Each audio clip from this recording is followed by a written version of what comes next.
الله الله الله الله ما لنا مولى سوى الله warahmatullahi wabarakatuh.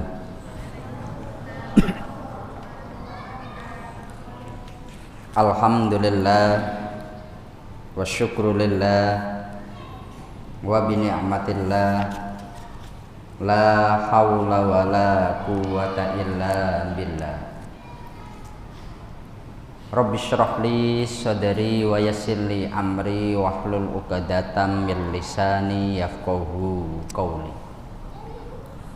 Kepada yang kami muliakan segenap para alim, para ulama, yang kami muliakan segenap jamaah sekalian yang dirahmati Allah Subhanahu wa taala. Alhamdulillah, pada malam hari ini oleh Allah kita masih diberi rahmat, kita masih diberi nikmat hingga kita bisa bersama-sama melaksanakan sholat isya secara berjamaah, dan kita melanjutkan dengan mengkaji tafsir Al-Quranul Karim. Mari kita mulai majelis kita ini dengan bersama-sama membaca surat Al-Fatihah. Kita bersama-sama memohon kepada Allah, semoga Allah senantiasa memberikan kita semuanya kesehatan. Semoga Allah senantiasa memberikan kita semuanya hidayah, ma'unah, inayah dan taufiknya. Dan semoga kita semuanya oleh Allah digolongkan orang-orang yang husnul khotimah. Al-Fatihah. A'udzu billahi minasy syaithanir rajim. Bismillahirrahmanirrahim. Alhamdulillahi rabbil alamin. Ar-Rahmanir Rahim. Maliki yaumiddin. Iyyaka na'budu wa iyyaka nasta'in. Ihdinas siratal mustaqim. Shiratal ladzina an'amta 'alaihim ghairil maghdubi 'alaihim waladdallin. Amin. Bismillahirrahmanirrahim. Pembahasan kita sekarang sampai pada ayat 44, ayat 45-46 dalam surat Al-Baqarah. Allah berfirman, Bismillahirrahmanirrahim. Wasta'inu bisyabri wassholat wa innaha lakabiratun illa 'alal khashi'in alladzina yadhunnuna annahum mulaqu rabbihim wa annahum ilaihi raji'un. Yang maknanya wasta'in ay utlubu al-ma'unata ala umurikum, dan mintalah pertolongan atas semua masalah-masalah kalian, atas semua perkara-perkara kalian, bisyabri dengan jalan sabar, ay al-habsi lin nafsi ala ma takrahu, yakni sabar saat menghadapi satu perkara yang tidak kita inginkan. Wassolati, dan mintalah pertolongan dengan jalan sholat. Afrodaha bidzikri ta'diman li sya'niha. Sholat sengaja disebutkan dalam ayat ini untuk menunjukkan keagungan daripada sholat. Wa innaha ay as-sholat, dan sesungguhnya sholat itu lakabiratun, sungguh berat. Sholat ini akan terasa berat, akan terasa sulit, akan terasa begitu membebani. Illa 'alal khoshiin, kecuali atas orang-orang yang khusyuk, yakni as-sakinina ila ta'at, orang yang dia senang, orang dia nyaman, orang yang dia itu merasa tenang saat dia dalam ketaatan. yakni alladzina yadunnuna annahum mulaqu rabbihim, orang-orang yang dia yakin bahwa dia akan dipertemukan dengan Tuhannya. Orang yang dia khusyuk itu orang yang yakin nanti akan bertemu dengan Allah. Wa annahum ilaihi roji'un, dan mereka yakin sesungguhnya hanya kepada Allah mereka kembali. Kita akan membahas dua ayat ini. Ayat ini adalah ayat perintah. Ista'inu itu kalimat perintah. Kamu mintalah pertolongan atas semua masalah kalian. Bisobri, dengan sabar, wassolati, dan sholat. Maka ayat ini adalah ayat yang harus merubah pola pikir kita. Jangan seseorang menganggap sholat itu sebagai problem. Jangan menganggap sholat itu sebagai masalah. Jangan menganggap sholat itu adalah satu perkara yang membebani. Tapi sebetulnya sholat itu adalah solusi. Umpamanya bapak-bapak ada masalah, maka mintalah pertolongan dengan cara sholat. Berarti sholat adalah solusi saat ada masalah. Ketika kita sedang mengalami satu permasalahan yang berat, maka perintahnya kamu mintalah pertolongan dengan cara sabar dan sholat. Berarti sholat itu tidak menjadi beban, Bunda, tapi sholat ini adalah solusi bagi kita. Ini nyata dalam Rasulullah Sallallahu Alaihi Wasallam. Dalam hadis itu Rasulullah beliau menyampaikan ketika terkait dengan Rasulullah, idza hazabahu amrun badara ila sholati. Kalau ada satu perkara yang memberatkan hati Rasulullah, Nabi sesegera mungkin untuk sholat. Katakanlah tiba-tiba ada perkara berat, maka Rasulullah akan sesegera mungkin sholat. Ketika ada problem yang berat, maka Nabi itu malah akan sesegera mungkin sholat. Tidak malah ditinggalkan gara-gara ada masalah berat, sholatnya nanti saja. Enggak seperti itu. Gara-gara ada perkara berat, maka wah ini sholatnya nanti dululah, untuk saat ini tidak sholat. Tapi Nabi itu betul-betul kalau ada masalah, sholat malah menjadi solusi.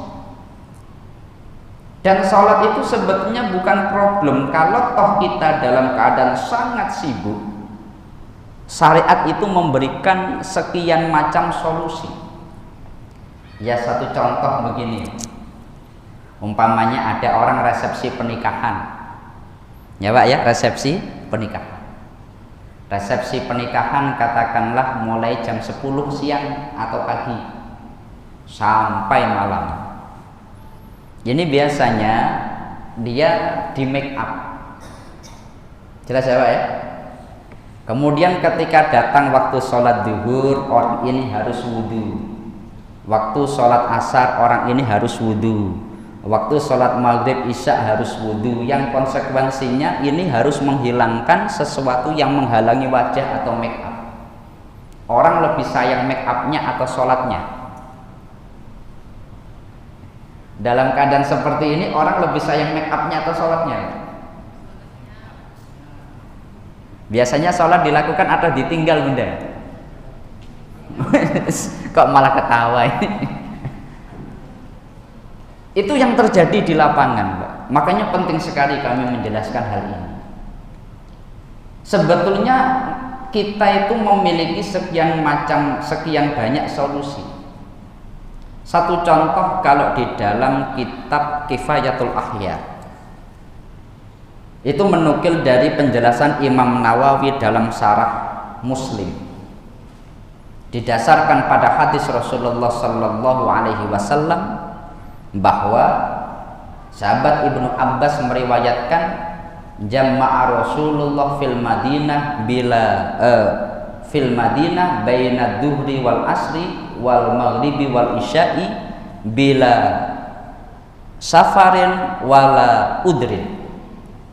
Nabi Muhammad beliau itu ketika di Madinah menjamak sholat duhur dengan asar, maghrib dengan isya, padahal Nabi Muhammad tidak dalam keadaan musafir atau dalam keadaan takut, katakanlah perang, atau dalam keadaan udzur. Rasulullah di Madinah pernah melakukan ini. Sahabat Ibnu Abbas, beliau itu menyatakan bahwa tausiatan lil umat, Rasulullah itu ingin memberikan kemudahan kepada umat. Maka dalam aturan fikih dirumuskan begini, Bunda. Orang ketika dalam keadaan sesibuk apapun, katakanlah dia sedang dalam hajat yang ini tidak bisa ditinggalkan, maka dia itu bisa menjamak sholat. Saya ulangi ya Pak ya, menjamak sholat selama tidak jadi kebiasaan. Kan nikah kan bukan kebiasaan ya Pak ya. Ada yang kebiasaannya nikah Pak? Insya Allah tidak.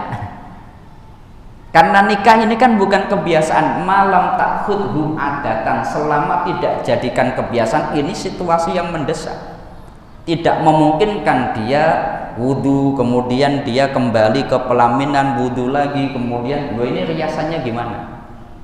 Maka dengan cara bisa solusinya itu duhur asar dijamak. Katakanlah dia duhur sholat duhur jamak dengan asar, nanti waktu duhur lewat, waktu asar lewat, masuk waktu maghrib, maghrib dijamak dengan isya. Jalan yang maghrib dijamak dengan isya. Wah, ini sampai malam, waktu isya panjang. Artinya sebetulnya sholat itu memang betul-betul harus menjadi solusi, jangan menjadi problem. Karena banyak orang begini, udah nggak usah sholat dulu gitu. Ya, ini fatal ini. Dia dalam rangka membina keluarga sesuai dengan aturan yang ditetapkan syariat, malah menentang syariat. Loh, ini fatal.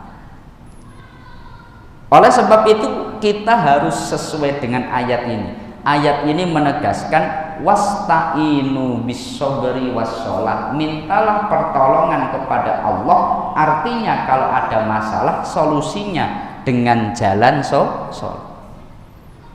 Was-sabri dengan sabar, was-sholati dan sholat. Kalau sabar ini ada 3 pemaknaan dalam sabar. Orang yang dia sabar itu tidak mesti saat dia sakit kemudian dia bertahan, tidak seperti itu. Sabar ini memiliki 3 makna. Yang pertama adalah sabar ketika dia melakukan satu perintah Allah. Anda puasa Ramadan, meskipun lapar, meskipun haus, tetapi Anda sabar sampai waktu berbuka datang. Ini minta pertolongan kepada Allah. Sabar dalam ketaatan. Yang kedua, sabar menjauhi larangan. Ada orang dia pingin betul minum minuman keras, tapi dia tahan, dia tidak mau melakukannya. Meskipun dorongan kuat untuk melakukan maksiat, tapi dia menahan diri, menjauhi larangan Allah. Ini juga sabar. Jelas ya Pak ya? Ibadah itu macam-macam.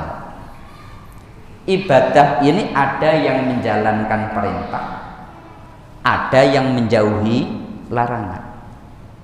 Menjalankan perintah contohnya sholat, contohnya zakat, contohnya puasa, contohnya kita berjamaah dan seterusnya. Ini perintah dan kita melakukannya.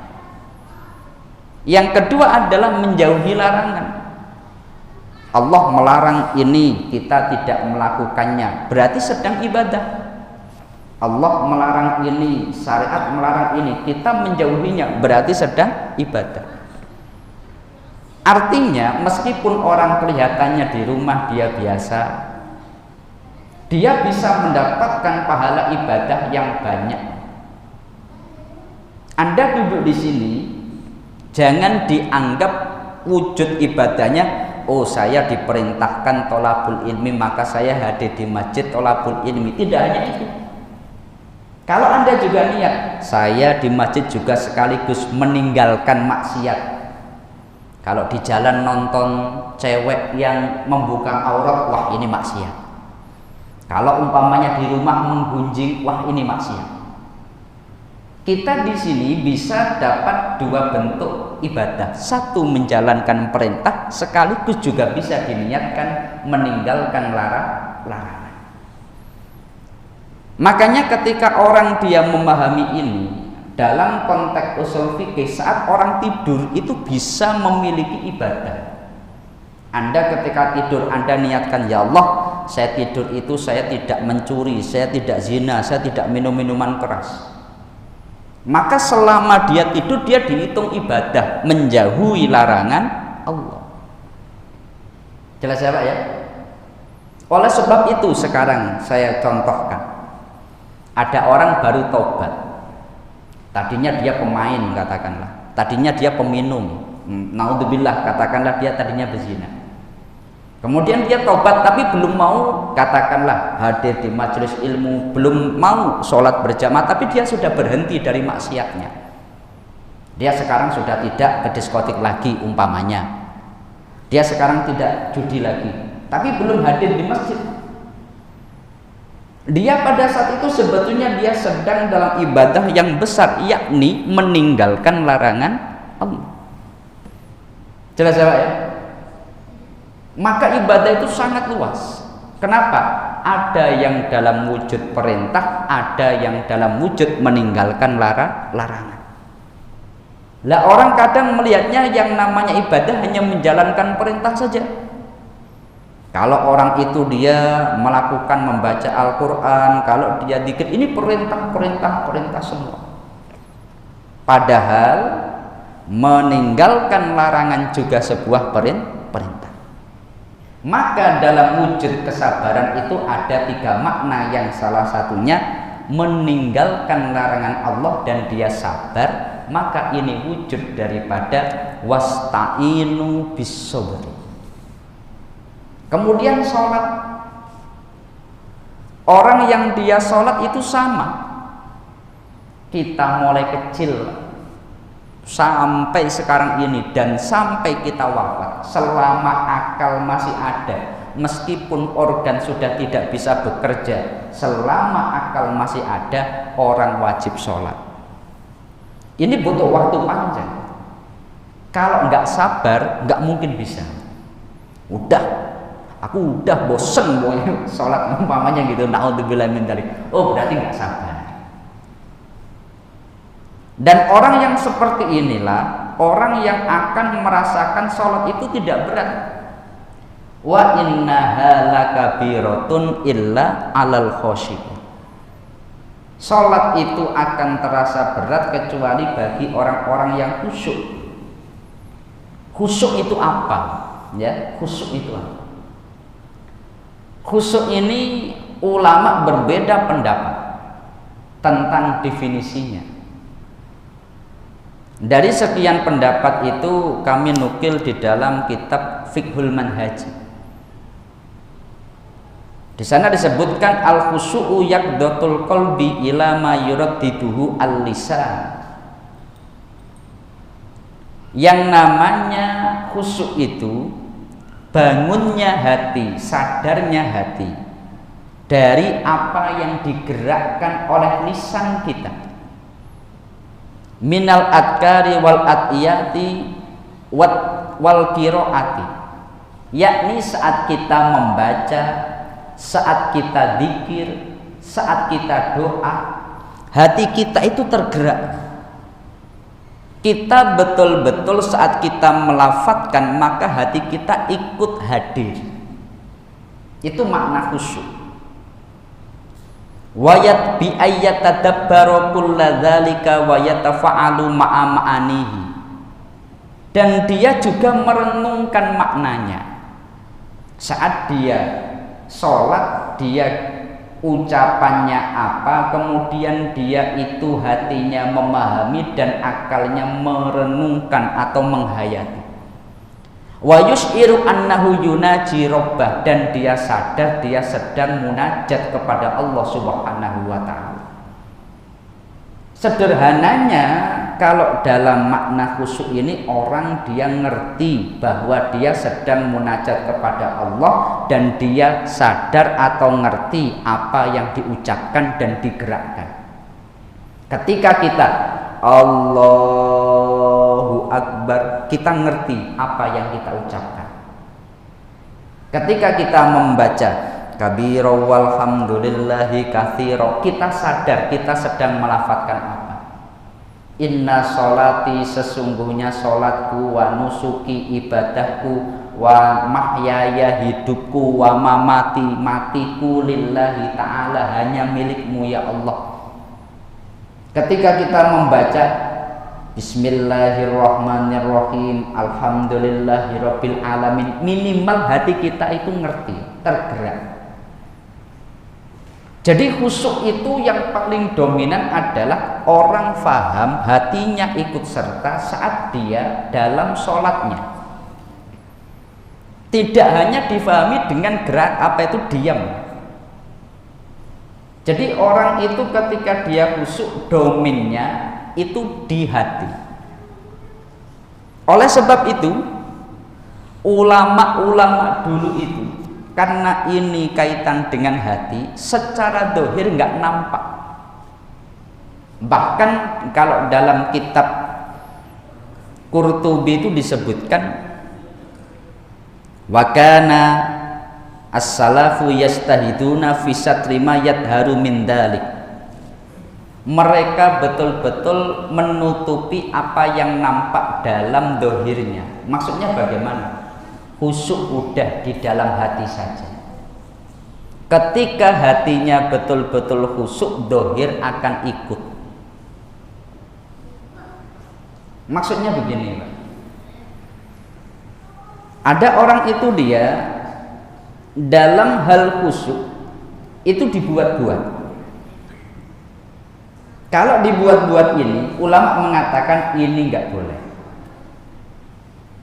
Bahkan di dalam tafsir Qurtubi disebutkan itu masuk kategori orang munafik. Fa inna ma adhara nifaqan ala nifaqin. Umpamanya dia ketika sholat menampakkan contohnya seakan-akan sholatnya menangis sejadi-jadinya, atau mungkin dia membuat sesuatu yang aslinya hatinya nggak ikut. Ini ulama mengatakan nggak boleh. Tapi beda kalau dohir ini bergerak karena hati. Lah itu ulama baru menyatakan nggak apa-apa. Ketika kita contohnya la ilaha illallah, la ilaha illallah, hati kita, bibir kita melafadzkan itu. Tapi tubuh kita ikut la ilaha illallah, la ilaha illallah. Badan ini bergerak mengikuti apa yang kita lafadzkan. Lah ini nggak apa-apa. Tapi kalau hatinya enggak, dia langsung la ilaha illallah ini. Ini yang nggak boleh. Saya ulangi ya Pak ya. Maka ini penting sekali. Kenapa? Ada ulama yang keras mengatakan bahwa hal seperti ini termasuk munafik kalau dalam tafsir Qurtubi. Dan khusyuk itu kalau menurut Imam Sufyan Tsauri ini sifatnya akan menetap. Imam Sufyan Tsauri itu beliau seorang ulama besar, salah seorang mujtahid mutlak. Beliau pernah sa'altu Al-A'mas anil khusyu'i, saya itu pernah tanya kepada Imam A'mas, khusyuk itu apa? Kemudian Imam A'mas itu dia langsung kaget. Ya Sawri, hei Sawri, anta taritu antakuna imaman linnas wala ta'rifu al-khusyu'a. Kamu itu pingin jadi imamnya manusia karena ini seorang ulama besar, tapi kamu nggak ngerti khusyuk. Celaka kamu ini. Udah tanya ulama yang lain, kecewa Pak. Imam A'mas itu kecewa. Maka tanya kepada ulama yang lain sampai kepada Imam An-Nakhai. Imam An-Nakhai beliau menjelaskan begini. Laisa al-khusu' ya'kulu al-hasana walabsu al-hasan wa taqta'u ar-ra'sa lakinnil khusyu'a antara asy-syarifa wad dani'a fil haqqi sawa'un wa tasya'u lillahi fi kulli fardin iftaradu 'alaika. Khusyuk itu kamu akan sama ketika di hadapan orang mulia ataupun orang yang hina. Jelas ya Pak ya? Kamu itu akan khusyuk, akan sama ketika kamu dalam setiap menjalankan ibadah fardu dimanapun kamu berada. Artinya begini, kalau ada orang dia ketika di masjid Allah saking panjangnya sampai menghabiskan bermenit-menit Allah, tapi kalau di rumah Allahu Akbar, kalau di hadapan orang Allah, tapi kalau nggak ada orang Allahu Akbar. Kalau tanggal tua Allah, kalau tanggal muda Allahu Akbar. Oh ini nggak khusyuk. Menurut Imam An-Nakhai sebagaimana yang disampaikan oleh Imam As-Sawri, karena khusyuk itu sifatnya tidak temporer, tapi khusyuk itu akan dalam setiap sholat fardu yang dilakukan dia itu sama. Di hadapan orang yang kita hormati kita sama, di hadapan orang yang kita anggap mungkin di bawah kita juga sama, di masjid atau di rumah itu juga sama. Lo repot Pak kalau orang umpamanya dia itu sholatnya di masjid khusyuk, di rumah nggak khusyuk. Rasulullah itu sholatnya paling banyak malah di rumah. Saya ulangi ya, Rasulullah itu sholatnya paling banyak malah di rumah. Kenapa? Karena sholat 5 waktu Rasulullah di masjid, selain sholat 5 waktu, sholat tahajud, sholat qobliyah, sholat ba'diyah, sholat yang lain itu dilakukan Rasulullah di rumah. Makanya kebanyakan sholat sunnah itu yang meriwayatkan istri-istri Nabi, Aisyah, Ummu Salamah, itu yang meriwayatkan tentang sholat sunnah Rasulullah Sallallahu Alaihi Wasallam. Satu contoh tentang sholat witir. Dalam riwayat Aisyah mengatakan Rasulullah dia sholat witirnya baik di Ramadan atau di luar Ramadan tidak lebih dari 11 rakaat. Itu yang meriwayatkan siapa? Istri Rasulullah Sallallahu Alaihi Wasallam. Karena Nabi senantiasa di rumah. Jelas ya? Oleh sebab itu ketika berbicara masalah khusyuk, ulama menegaskan ini sifatnya tidak temporer. Tetapi kalau dalam penjelasan Imam Syafi'i, yang namanya khusyuk itu bagaimana? Itu al-masilina al-muhibbina lit-ta'ati alladzina itma'annat qulubuhum laha. Orang yang dia menjalankan perintah Allah dan dia itu senang saat melakukannya. Dia merasa hatinya tenang, hatinya nyaman saat dia melakukannya. Anda ketika membaca Al-Quran kemudian enggak terasa, loh kok sudah 1 jam ya? Oh berarti khusyuk itu. Jelas ya? Tapi kalau Anda ketika sholat imamnya, imam enggak selesai ini, enggak khusyuk berarti. Ada yang seperti itu Pak? Ada, hadir orangnya Hadir, suruh maju boleh. Ini imamnya lama sekali. Oh, berarti nggak khusyuk itu. Jelas ya Pak ya? Karena orang yang dia khusyuk itu orang yang al-muhibbina li ta'at, dia senang. Saat melakukan ibadah dia tuh senang. Dia ketika membaca Al-Quran nggak terasa, loh Masya Allah kok sudah jam segini. Tapi kadang orang juga sama, umpamanya kita dari sekian banyak kita membaca Al-Quran, kadang itu satu lembar terasa berat sekali ya Pak ya. Tapi kadang banyak lembar-lembar Al-Quran yang kita baca nggak terasa. Loh, ini gambaran khusyuk kalau menurut Imam Syafi'i. Saat kita senang, saat kita hanyut dalam ibadah, saat itu berarti kita khusyuk. Jelas ya Pak ya? Tapi ulama sepakat ini. Kalau di dalam kitab Subulus Salam syarah kitab Bulughul Maram, ulama sepakat bahwa khusyuk itu sunnah, bukan wajib. Karena seandainya diwajibkan, orang itu hampir semuanya tidak akan sah sholatnya. Umpamanya kita sholatnya, untuk sholat wajib khusyuk, yakin dari kita itu sholatnya banyak yang nggak khusyuk. Jelas ya Pak ya? Allah itu biasanya malah kepikiran sesuatu yang tadinya lupa. Umpamanya nyari handphone, nyari kunci, nyari barang-barang yang hilang, nggak ketemu. Allah dibuat sholat itu biasanya malah hadir. Oh ya Allah, saya letakkan di sana. Sampai ada orang ya seperti itu Bunda ya. Kalau sholat biasanya malah ingat. Umpamanya ini kita mau membayar hutang kita kepada orang. Kalau di luar sholat nggak ingat. Tapi ketika sholat, ya Allah, hutang saya belum saya bayar itu. Tapi saat di luar sholat malah nggak ingat. Sampai ada orang itu mengatakan gini, kalau barang kamu hilang, sholat saja, nanti ketemu. Oh, ini sholatnya untuk mencari barang ini. Sederhana, kalau barang kamu hilang, sholat saja, nanti ketemu, insya Allah ketemu. Pakai kata insya Allah lagi. Tapi orientasi sholatnya malah mencari barang.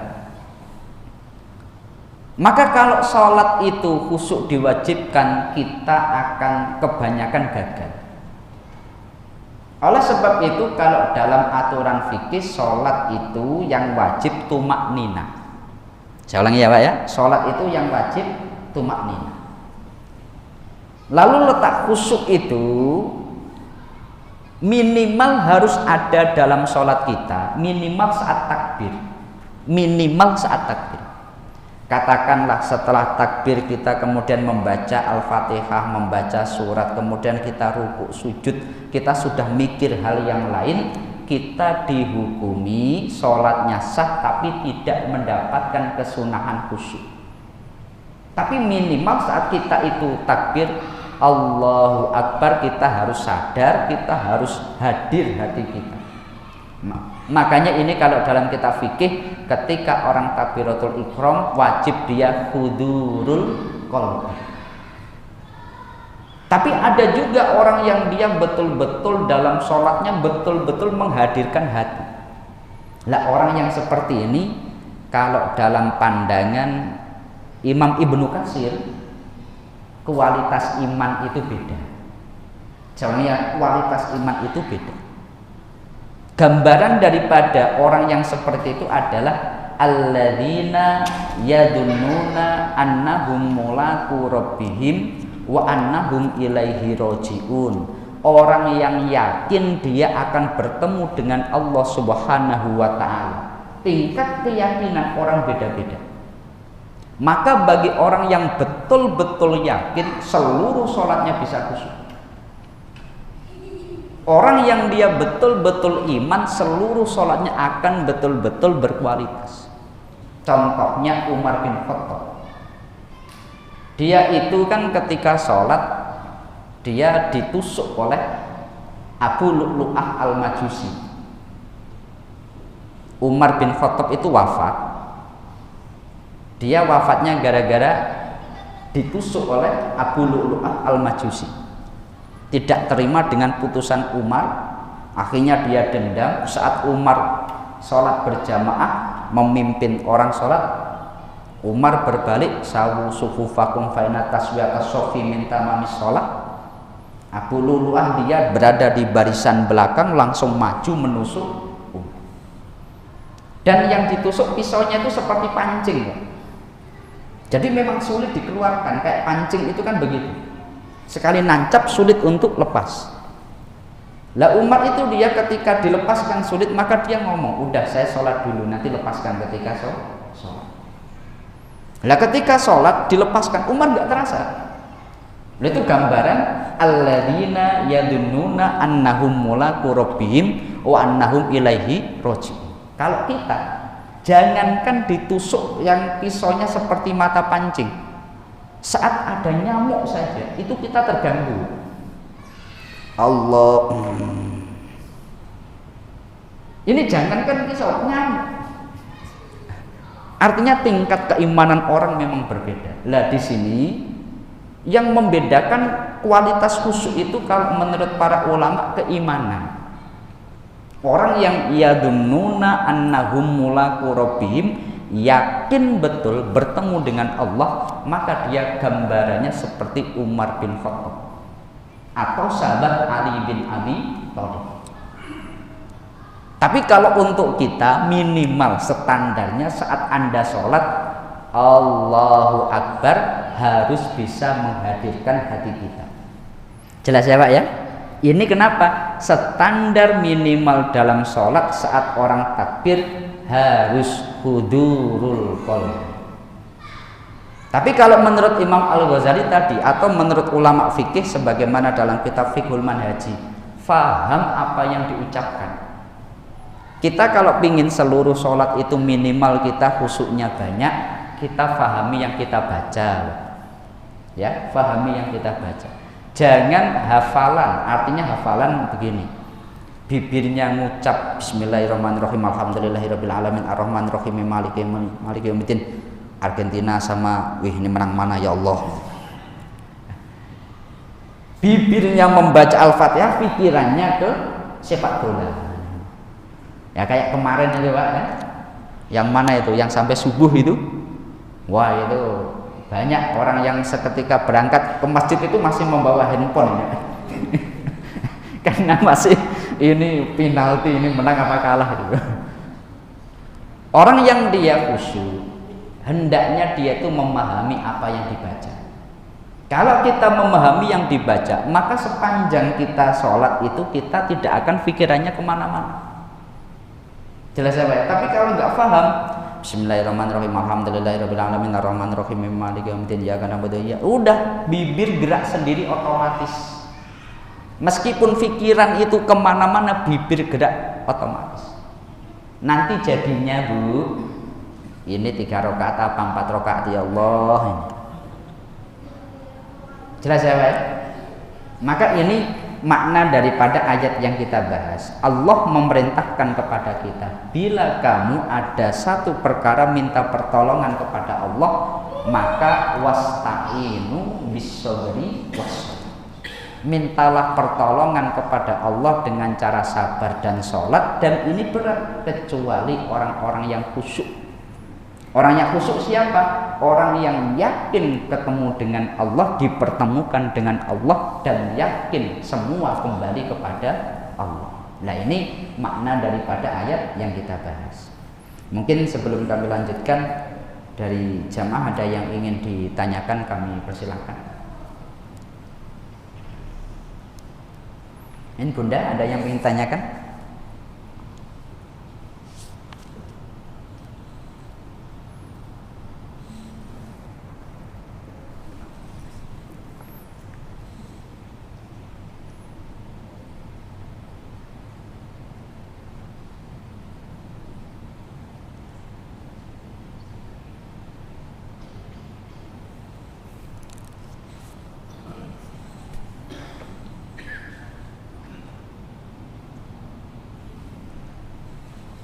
Tidak ada? Assalamualaikum warahmatullahi wabarakatuh. Waalaikumsalam warahmatullahi wabarakatuh. Ingin menanyakan sedikit Ustaz tentang kita dalam mengerjakan perintah Allah melakukan ibadah dan meninggalkan larangan melakukan ibadah. Tapi bagaimana orang yang melaksanakan perintah Allah seperti sholat, haji, waktu Ustaz, tapi masih melakukan dosa-dosa besar? Apakah ibadahnya itu dinilai ibadah Ustaz? Dan kedua Ustaz, apa alasannya Sayyidina Umar ditusuk oleh Abu Lu'lu'ah al-Majusi? Assalamualaikum warahmatullahi wabarakatuh. Waalaikumsalam warahmatullahi wabarakatuh. Jadi orang yang dia itu melakukan ibadah tapi masih maksiat ini bagaimana? Idealnya innas sholata tanha anil fahsya'i wal munkar.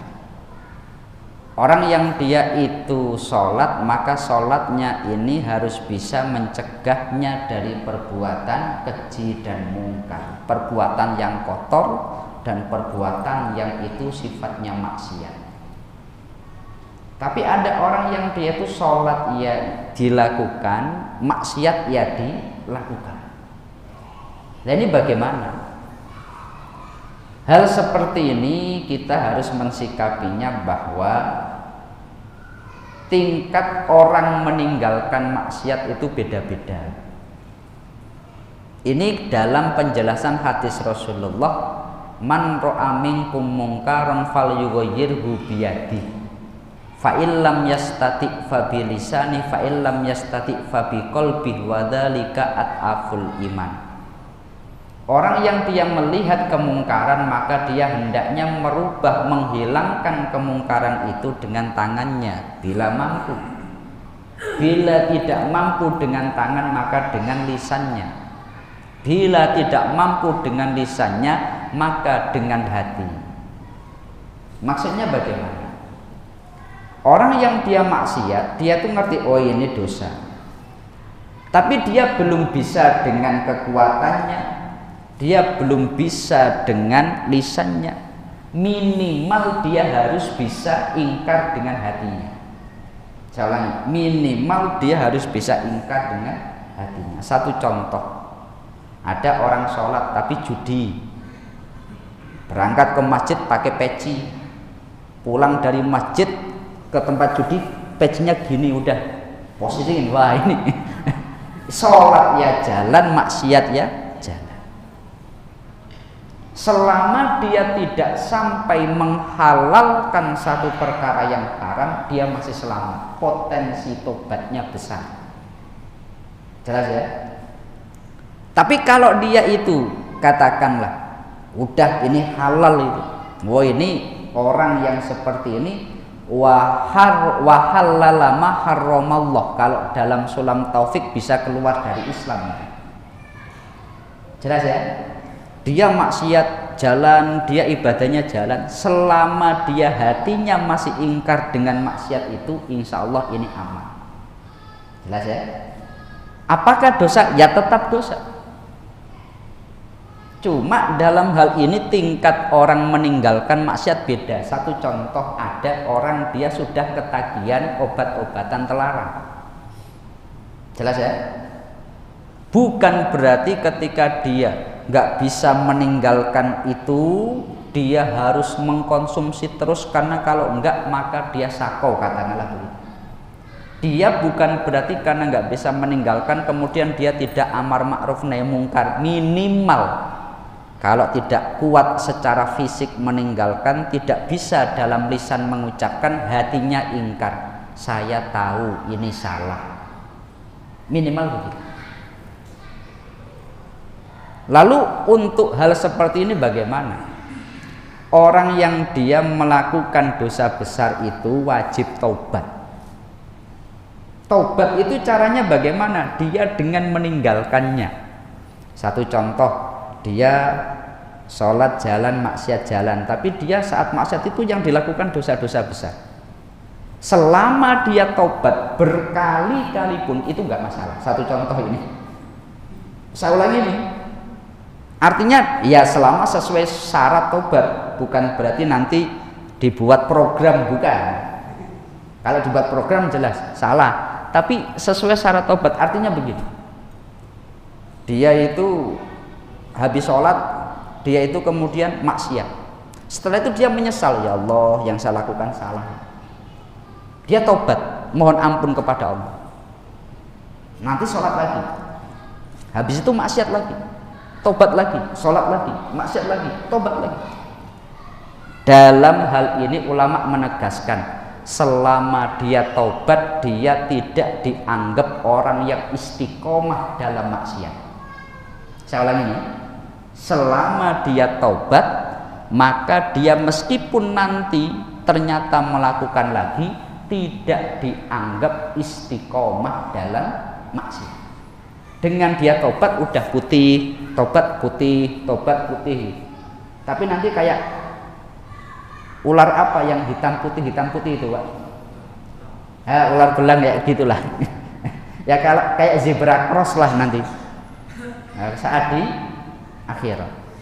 Tapi dalam hal ini ulama menegaskan selama dia hatinya tetap ingkar, insya Allah orang ini akan tetap husnul khotimah. Yang dilakukan tetap salah dan dia harus tobat. Jelas ya? Seperti itu. Yang kedua, Abu Lu'lu'ah al-Majusi itu orang Majusi. Dia bukan orang Islam. Dia statusnya Buddha. Dia itu kecewa dengan Umar bin Khattab. Dia punya satu majikan, kemudian dia pingin bayarannya dinaikkan. Kemudian majikannya nggak mau, dilaporkan kepada Umar. Dia berharap agar Umar mendukung dia atau membela dia. Ternyata Umar malah memarahi dia. Ya, malah memarahi dia. Maka dia nggak terima, dia dendam. Maka dia pada saat Umar sholat berjamaah, Umar jadi imam, dia merangsek masuk ke depan. Kemudian ketika Umar berbalik ditusuk sampai Umar selang beberapa waktu setelahnya wafat. Jelas ya? Jadi itu karena ketidakpuasan Abu Lu'lu'ah atas hukum yang diberikan Umar bin Khattab. Kalau Umar wafatnya, Abu Lu'lu'ah itu bukan orang Islam. Tapi beda kalau Utsman, Ali, wah itu kasusnya beda lagi. Kalau itu sudah masalah ke politik. Jelas ya? Seperti itu. Mungkin ada lagi yang ditanyakan? Assalamualaikum warahmatullahi wabarakatuh. Waalaikumsalam warahmatullahi wabarakatuh. Agak di luar tema. Dalam Al-Quran itu ada kataan minas sama ima'a. Nah itu karena di situ kan nggak ada, kenapa dibaca ma'a gitu misalnya? Kami itu pengen tahu alasannya apa. Ma'a gitu ya. Dalam tata baca Al-Quran, ma'an dibaca ma'a. Secara bacaan atau secara makna? Secara bacaan ya. Ya.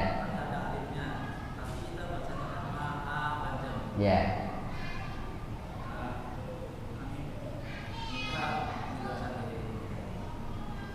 Jadi kalau secara bacaan itu berarti kita mengikuti guru kita. Ya kayak majreha. Lu kenapa dibaca majreha padahal tulisannya majroha? Karena itu yang diajarkan oleh guru-guru kita sampai ke Imam Asim, sampai ke sahabat, sampai ke Rasulullah Sallallahu Alaihi Wasallam. Kalau untuk dhammah kok tidak bu? Contohnya summum bukmun umyum, umpamanya diwakafkan itu kok enggak umyu, iya kan? Umpamanya kalimat kul huwallahu ahadun, kok enggak ahadu tapi ahad, jelas ya?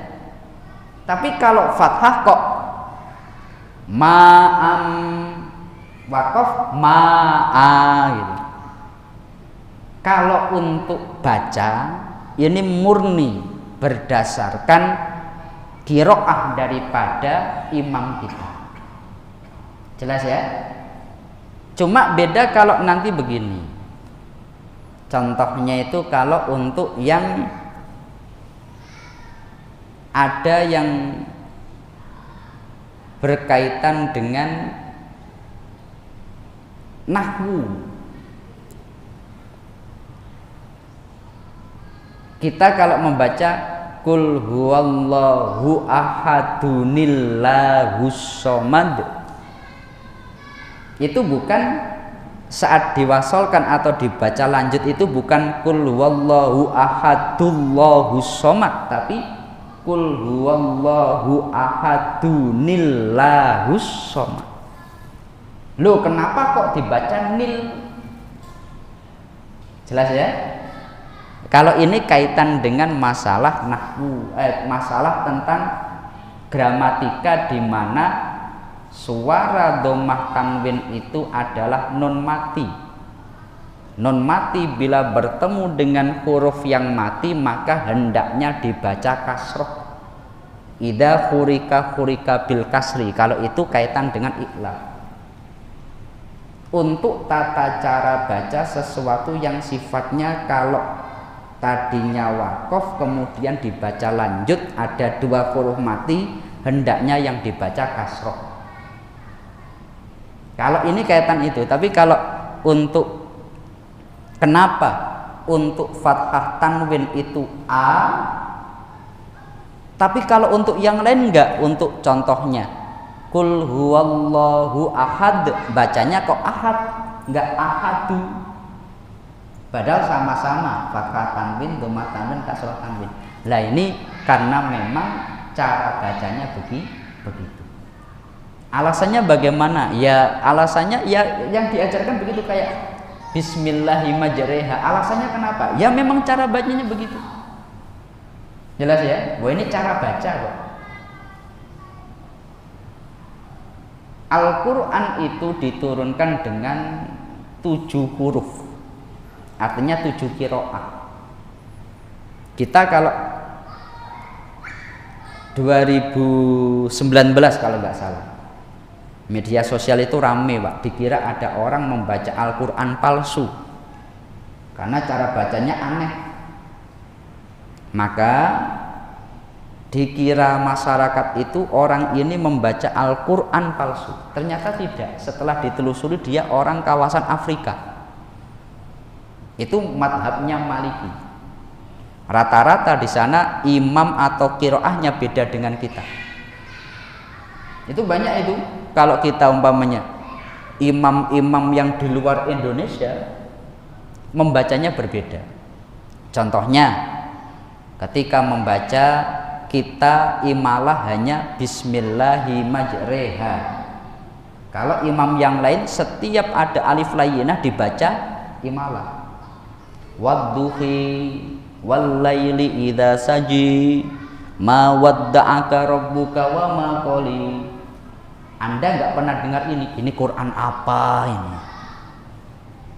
Jelas ya Pak ya? Tapi bagi orang yang ahli Quran, oh ini memang cara baca imam ini begini, yang diterima dari gurunya sampai ke Rasulullah Shallallahu Alaihi Wasallam. Seperti itu Ustaz. Jelas ya? Mungkin ada lagi?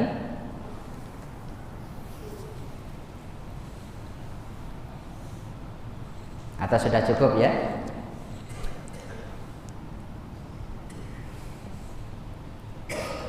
Sebagai penutup begini, bahwasanya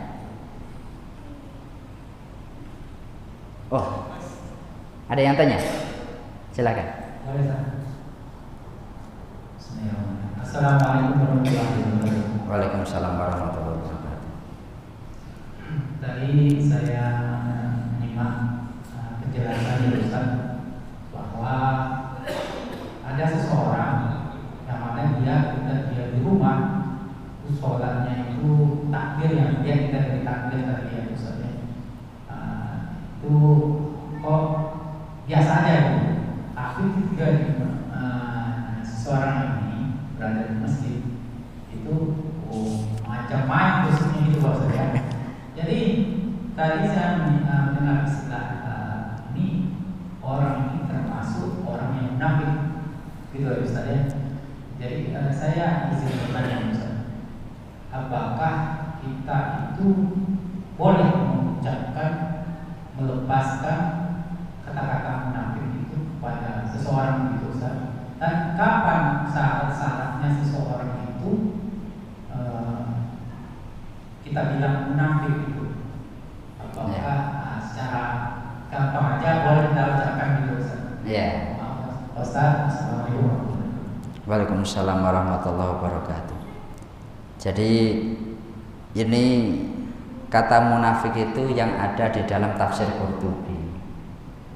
Imam Qurtubi mengatakan faman adhara linnas, barang siapa orang menampakkan di hadapan manusia yang lain khusyu'an, sifat khusyuk, fauqa ma fi qalbihi, yang itu di luar daripada hatinya, yang ditampakkan hanya zahir saja, maka fa innama adhara nifaqan ala nifaqin, dia menampakkan kemunafikan seperti itu. Artinya begini, kemudian saya gambarkan, kalau nggak ada orang sholatnya cepat, tapi kalau di hadapan orang sholatnya tampak baik sekali. Ini gambaran daripada penjelasan Imam Qurtubi ini. Tetapi kita juga harus mengkaji munafik itu kalau dalam Al-Quran itu disifati dengan orang-orang kafir. Saya ulangi ini. Kalau dalam Al-Quran menyebut orang munafik itu kebanyakan orang kafir. Orang kafir yang ini termasuk fi darkil asfali minan nar, orang yang berada di kerak paling bawah di neraka. Hanya saja ada namanya munafik amali. Munafik amali itu orang yang tetap Islam, tetap iman, tidak kategori kafir, tetap iman, tetap Islam, tapi perbuatannya munafik. Ketika dia hadasa kadaba, kalau ngomong dusta. Wa idza wa'ada ahlafa, kalau janji dia ingkar. Wa idza tumina khona, kalau dia dikasih amanat dia khianat. Orang seperti ini tetap orang ini mukmin, tetap orang ini muslim, tapi dia melakukan perbuatan munafik. Jelas ya?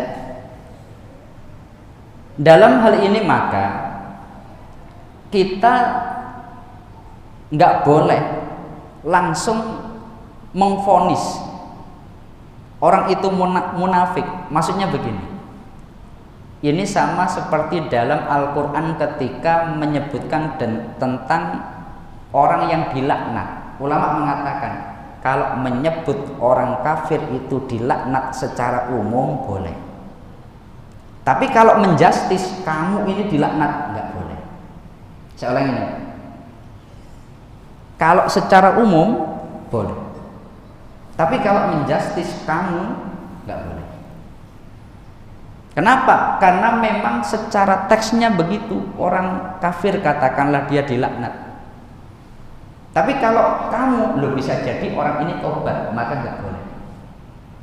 Oleh sebab itu, umpamanya menyebutkan gini, orang yang dia itu nggak sholat subuh, orang ini munafik. Secara umum mengatakan begitu, boleh. Tapi kalau ada orang nggak sholat subuh, kamu ini munafik, nah ini yang nggak boleh. Jelas ya?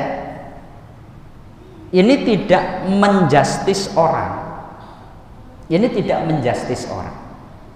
Tapi ini adalah bagian daripada kesimpulan orang yang dia itu kalau dalam pandangan Imam Al-Qurtubi didasarkan pada ayat Al-Qur'an qad aflahal mu'minun alladzina hum fi sholatihim khoshi'un, maka mengatakan orang yang menampakkan khusyuk di hadapan orang tapi aslinya dia tidak, ini termasuk orang yang menampakkan kemunafikan. Ya sudah, begitu, berhenti. Lalu ada orang dia seperti itu, wah kamu munafik, lah ini nggak boleh. Jelas ya? Nah ini untuk apa? Untuk pengingat kita saja. Kayak ada orang dia itu katakanlah orang yang munafik, summum bukmun umyung fahum la yarjiun, katakanlah begitu. Maka Anda mengatakan, wah kamu ini summum bukmun umyung, nah ini nggak boleh. Tapi Al-Quran mengatakan itu, iya. Orang munafik begini. Orang munafik itu adalah innal wa minan nasi may yaqulu amanna billahi wal yaumil akhir wa ma hum bimu'minin. Sebagian orang mengatakan iman kepada Allah dan hari akhir, tapi aslinya dia enggak iman. Orang munafik berbicara itu. Ada orang yang seperti ini munafik, tapi kita mengatakan, oh, kamu munafik, nah ini enggak boleh. Jelas ya? Nah itu gambarannya begitu. Ini Imam Al-Qurtubi berbicara secara umum, tapi jangan kemudian kita gunakan untuk menjustis orang. Kenapa? Untuk kata-kata munafik yang ada di dalam Al-Quran itu aslinya adalah orang kafir. Lah kalau yang dimaksud seperti Imam Al-Qurtubi, orangnya tetap sholat sebagainya, ini aslinya orangnya mukmin, muslim, tapi menampakkan perbuatan munafik. Nah ini berbeda dengan ayat-ayat ancaman orang-orang munafik. Kenapa? Yang di dalam Al-Quran ancaman orang munafik itu orang kafir. Contohnya Ubay bin Salul, nggak iman tapi sengaja mengucapkan syahadah. Jelas ya? Seperti itu. Cukup ya? Ya semoga kita semuanya ini sholatnya bisa khusyuk. Saya pun latihan, kita juga harus latihan. Seiring dengan berjalannya waktu, hendaknya grafik sholat kita itu jadi lebih baik, Bunda ya. Sholatnya jangan malah mundur. Semakin lama hendaknya sholat kita kualitasnya jadi lebih baik. Baik bacaannya, baik syarat rukunnya, ataupun kualitas khusyuknya. Amin ya robbal alamin. Al-Fatihah. A'udzubillahi minasyaitonirrajim. Bismillahirrahmanirrahim. Alhamdulillahirabbil alamin arrahmanirrahim maliki yaumiddin.